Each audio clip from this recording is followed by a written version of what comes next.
guys, welcome to another video. Today I'm going to be wrapping up the superhero readathon that I participated in. That lasted 2 weeks. It went from March 25th to April 8th. It was hosted by Bex over at Bex and Books and Grace over at Jesus Reads. Okay. Yeah, there were 10 prompts, so 10 challenges, and I completed 8 out of the 10.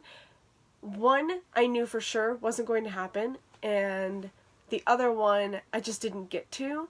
The one that I knew was not going to happen was Stan Lee, which was to read a Marvel comic. I thought about it. I might have maybe picked one up. I mean, I was really thinking about it, but I just never got around to picking one up, and really, if I'm honest with myself, I didn't really want to.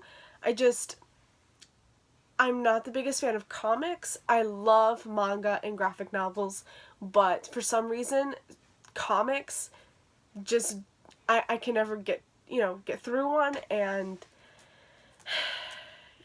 I really do want to try again, but for the sake of this readathon, it wasn't going to happen. And then the other one was the Hulk challenge, which was to pick an intimidating book that you want to smash out, and that was Nevernight by Jay Kristoff. I knew it was the last on my TBR that I wanted to pick up, and I knew it wasn't going to happen. So, now that that's completed, let's get on to the books that I did complete. So, first off, I really wanted, I've always wanted to do a wrap-up where I talked about my least favorite book all the way up to my favorite book, but it never ended up happening, just because I have,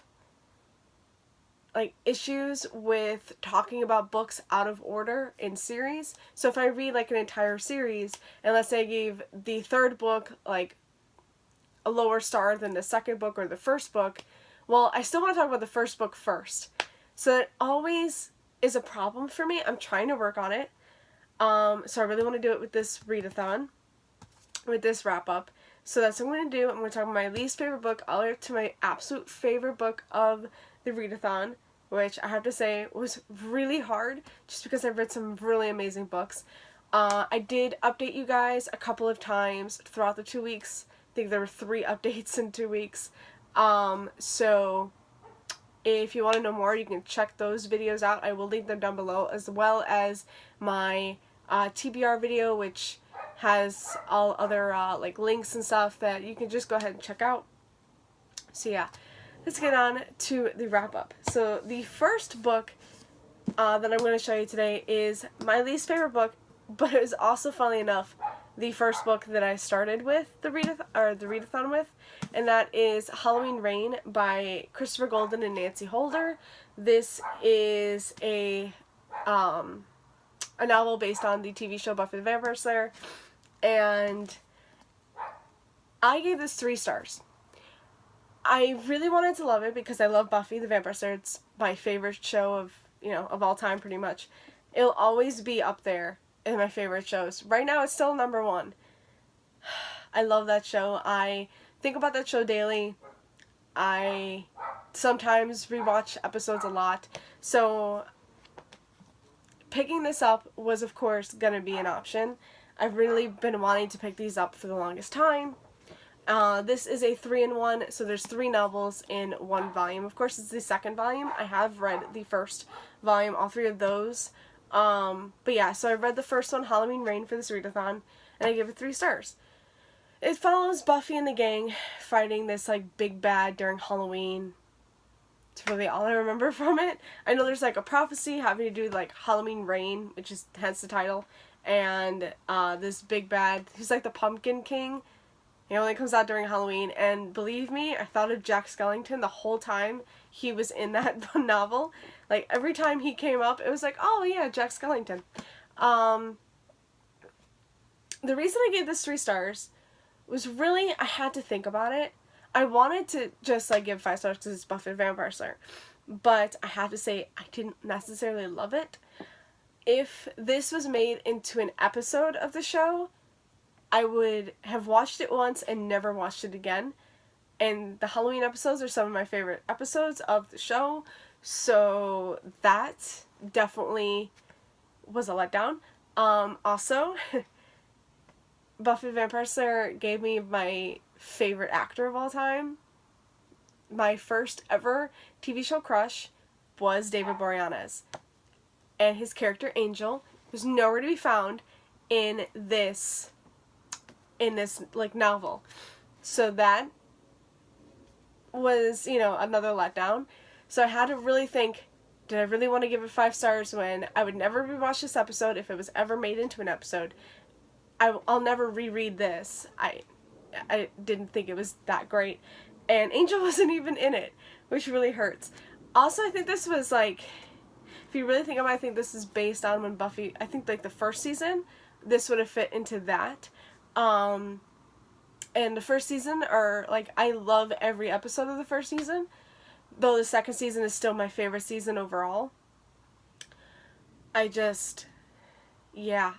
can remember almost every single episode of that season, and no, I would never have ever watched it. Like, I would have watched it once and never rewatched it again, and I rewatched the first season quite a lot. So, yeah, this is why I got 3 stars.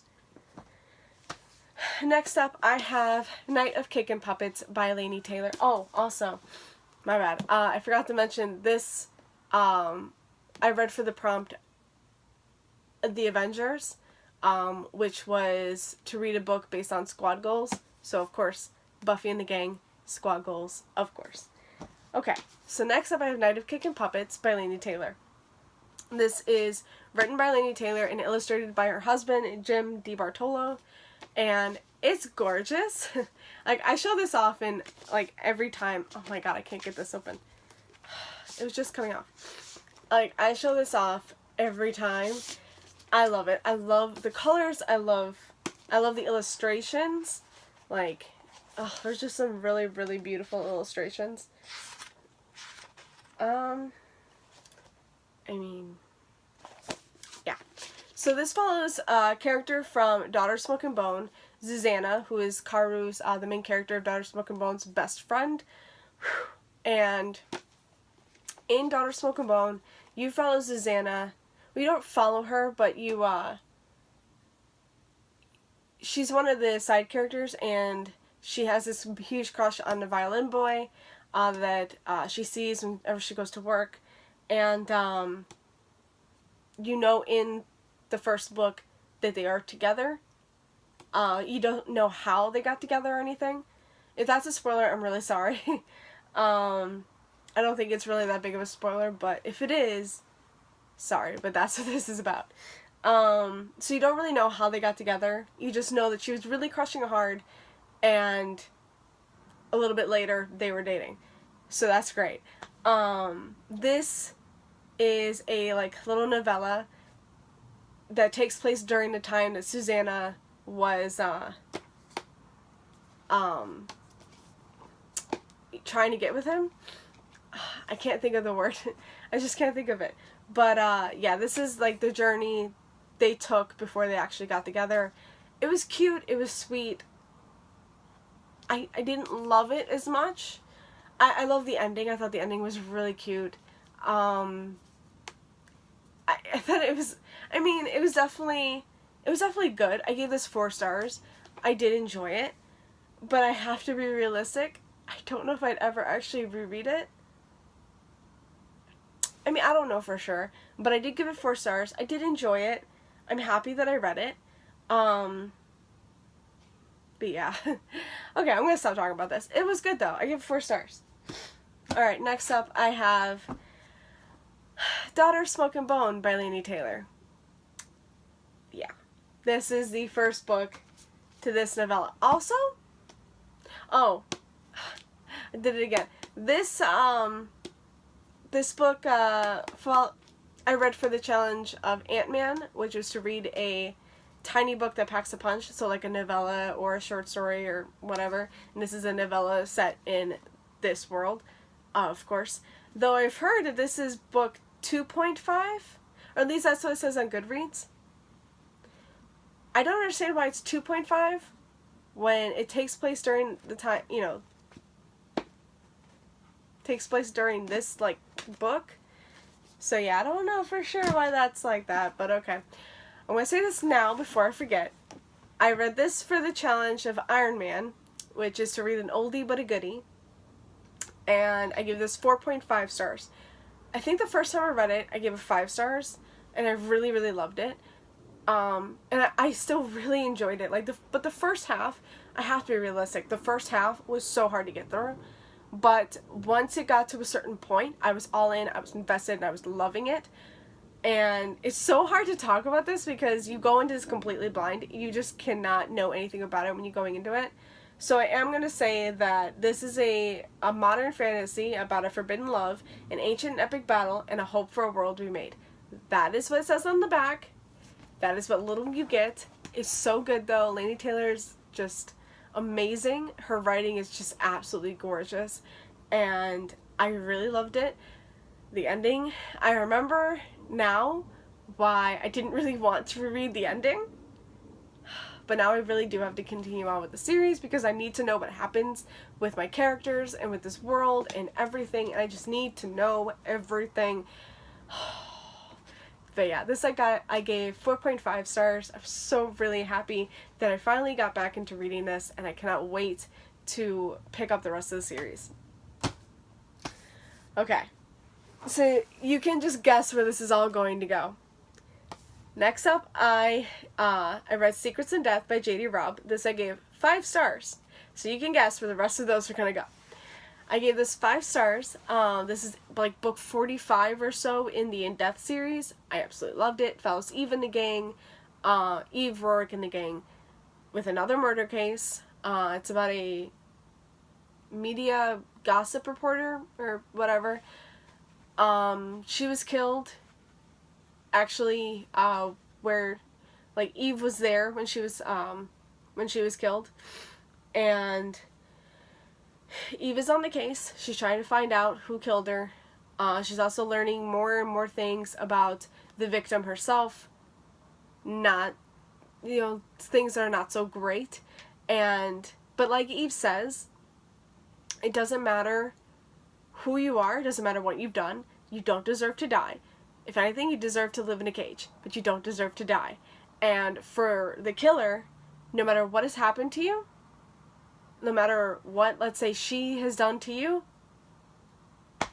does not mean you get to kill her. If anything, that means you get to live in a cage. Have fun. But yeah. I loved it. I love Eve, and I love Rourke, and I love this series so freaking much. I love all of my characters. If anything, if I didn't read Halloween Reign at the very start, this would have also been Squad Goals because it is one of my favorite squads as well. But yeah, I'm really happy that I read this. What did I read this for? Oh, this is the Captain America challenge, and that was to read a book set in your country. I live in the United States, so yeah, this is set in New York. I technically live in Illinois. I couldn't find an Illinois book, so I just picked one that was also set in the country, which was New York. This is a futuristic New York novel. Don't care. I really wanted to read this, so it worked for it anyway. But yeah, this I gave 5 stars. Next up I have Rain the Earth by A.C. Goggin. This one I also gave 5 stars. This is book 1 in the Elemente series. I'm not sure if it's supposed to be a trilogy or a series. I have no idea. All I know is that I absolutely loved it. This follows a girl who lives in the desert, and she must marry this king of a neighboring kingdom, and her people, the desert clans, and that kingdom have been in at war for some time, and she needs to marry him to make peace for her people. So she marries him, and she knows that he despises the Elemente, where people who can control elemental powers like fire, wind, or air, earth, and water. And she finds out she's one of them. she can control an elemental power, or she has an elemental power. And things don't look so great for her. This was so good. I absolutely loved her. I love the romance in this. Like, I didn't think there was going to be, like, this really nice romance, because it didn't happen until much later, but I loved it. It was so good. Oh my god. I love the characters. I love the villains in this. I mean, they were definitely villainous. I cannot wait for book 2. This was amazing. I loved it. Wow. I think I read this for Black Widow. No, I read this for Thor. I switched them. I read this for Thor, which was set in another world, or realm, whatever, world, because of this. But yeah, I read this one for the Challenge of Thor. A book set in another world. So there. 5 stars. Absolutely amazing. Pick this up. I absolutely loved it. Next up I have Obsidio by Amy Kaufman and Jay Kristoff. This is book 3 in the Illuminae Files trilogy. I loved it. I gave it 5 stars. This is what I'm talking about. This is amazing. Oh my god. So, it was definitely a little different because the first book and the second book, you were following this one set of characters throughout the entire book. And in the second one, you're also doing that, but you do get a little hint of the characters from before. In this one, you get, like, a new set of characters, which I wasn't really anticipating because I actually thought it would just go straight into, like, this epic battle, but that didn't actually happen. You got another set of characters, which is fine. I love them. And then it switched back and forth between those characters as well as the characters that came before, like Katie and Ezra and Nick and Hannah and all the other people that, you know, were in books 1 and 2, and this was amazing. It was epic. Holy crap. I loved it. Oh my god. Like, things happened. Not so great things happened. Things that happened that, like, literally, my jaw was dropping. My heart was, like, on the floor. I was like, no, what are you doing? Oh my god. I mean, this was just so freaking amazing. 5 out of 5 stars. I absolutely love this trilogy, and I'm not a huge fan of sci-fi. So, that's saying something. And also, of course, it's set in, it's told in a different format, so you get, like, all these different, like, it's told in case file form, so you're getting, like, surveillance footage and emails and instant messaging and all that other stuff that, yeah, this is just so freaking good. I loved it. I'm sad that it's over, but this was amazing, and now I just really want to reread the trilogy because this is so good. Oh, wait. What did I read this for? Shoot, what did I read? Oh, this was Captain Marvel, which was to read a new release that grabbed your attention. Definitely grabbed my attention. Alright, second to last, because I read 8 books this month. Or, not this month. These 2 weeks. For this readathon, I read 8 books. So second to last, we have To Kill a Kingdom by Alexander Christo. This is a kind of dark and brutal retelling, at least for the most part, of The Little Mermaid. And it follows Lyra, who is a siren. And every year, on the siren's birthday, they must take a heart. And Lyra, like, all the sirens, they just take, like, normal, like, sailors' hearts, or, you know, they don't care who it is, they just need a heart. But Lyra is the princess of their world. I can't think of what it was called. I still can't find out what it was called. But she's the princess, and she's known as the Princess Bane. Just because she doesn't want no normal sailor's heart. No, she only wants a prince. And she's gonna take the prince's heart. Every year. Of course, for this year, she takes one 2 weeks early. Which is not good. Her mother finds out and punishes her by making her human. and in order for her to go back to being a siren, she must steal another prince's heart, but without the use of her song, without the use of her magic. She has to do it the old-fashioned way. So yeah. It also is like a dual perspective where you also follow that prince that she needs to steal the heart from. And he is, he's a sea captain. He'd rather be out at sea. Like, he feels more home there than he does in his own kingdom. And he's a siren killer. Oh, and he definitely wants to kill the Sea Queen and the Prince's Bane. Yeah. This was so good. I loved it. 5 out of 5 stars. It was amazing.